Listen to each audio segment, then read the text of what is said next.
Hey there, my name's Caleb. I'm the owner of Living Intent Yurt Company, and welcome to my homestead. This is my dog, Makita. He's the woodshop manager. So this property I got 2 years ago. It's 10 acres. It was an ex-cannabis farm. And when I got it, the whole place was like, you couldn't even see, 10 feet. It was all overgrown, and the property already had this pad down below where we have our gardens, and it had a well. And so came out here and built the first 16-foot lattice wall yurt, and I closed on the property, and the next day I had a yurt up and I was living up here. Definitely roughing it the first year or so while I was out here, but we've slowly developed systems. Over here I actually have my 24-foot rigid wall, and what's been cool on this property is all of the rigid wall prototypes I've lived in throughout the years, and that's how we've developed this really sweet, super insulated roundhouse kit. Right here I had a 20-foot, and that was the first prototype actually. And then behind this in my guest bedroom, that was the first prototype that had the eaves on it. And so when I say that these ridge wall yurts are sweet, I can say it with authority because these are, I'm living in these every day. But yeah, come on in. So it's a little bit of a mess in here, but yeah, so this is all off grid. And so I just recently installed the halo lights up here, and it's kind of open floor plan. This is a little coffee making station, living room. This is a table I made out of the scrap wood for the doors. And then, just kind of a cool thonka my folks gave me. And then this is a little cabinet I also made out of the wood, the extra wood from the doors. And so, yeah, here's the living room. And then coming over into here, I had all this fur that I got a deal on a whole unit of it. I had it all milled up, and so made this kind of, little loft, and there is a little sleeping area up above. And then, yeah, coming in here, I gotta fold my laundry, so we don't have to get too much into that, but here's the bedroom here. Really comfortable. I heat this whole place just with like a diesel heater. And so yeah, there's the bedroom. And then we can go this way. So then coming out here, I got my deck. Yeah, French doors out onto this deck. Built this deck out of local cedar, and what you gotta have on a deck in Northern California in the summertime is the cold plunge. I just fill this up every 2 or 3 days and like to hang out there in the summer. And I actually drain that and water my perennial garden with it, so that way I can kind of recycle the water through.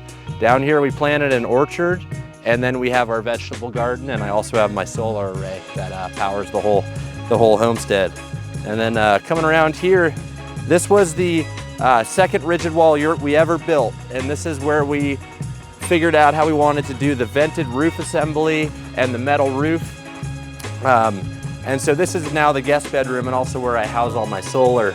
But so yeah, this was the first one where we had the crown molding in there and the taller walls and the double pane glass front doors. And this is actually a system that we sell. It's an Ocotil BP2000 Pro. And this is, 3,300 watt and 2,000 watt expansion batteries. And you can see I've been probably topped off just with that 1,000 watt array out there probably since this morning. And from here, we actually went down into a panel underneath here and did direct burial out to my kitchen and my other yurt. And so we have switches, plugs, lights everywhere, and it all runs off this system that we actually have available. And depending on what size and what your power needs are, you could have just the main head or one expansion battery. I have 5 expansion batteries, but you can do up to 7. And so super sweet turnkey power system if you're gonna be getting ready to go off grid. And then yeah, coming around here I have a kitchen. This kitchen started out as like a lean-to, like outdoor kitchen. So it used to just be this big, and it was open. And that was just, I slapped it up, one weekend, and then I kind of just hipped the roof back and made these French doors out of a water tank that my friend had from San Francisco. But yeah, anyway, the kitchen's fine. It was definitely like a temporary thing that evolved. And then I have a composting toilet system down here, little cedar outhouse, and then outdoor shower. And yeah, it's all wired in. So this switch right here turns on my irrigation and automatically irrigates all my gardens and the lawn. And then this one right here turns on the shower. And it's an on-demand hot water heater. So as soon as you flip that, it turns on the hot water, and it gets really hot even in the winter time. So yeah, so there's There's my homestead. We got a little garage that I made, and then the chicken coop. And so far that's it, but it was great. I got 10 acres for a little over $100,000 that I owner financed over 10 years. And I've paid cash for everything and just built it as I could afford to do it. And that's what we want to help our customers be able to do. And a lot of the things like working with diesel heaters or solar, definitely I'd be happy to talk to anyone about that, because it's stuff that I'm interested in personally and have been working through, you know, different systems, different ways to do things for years now.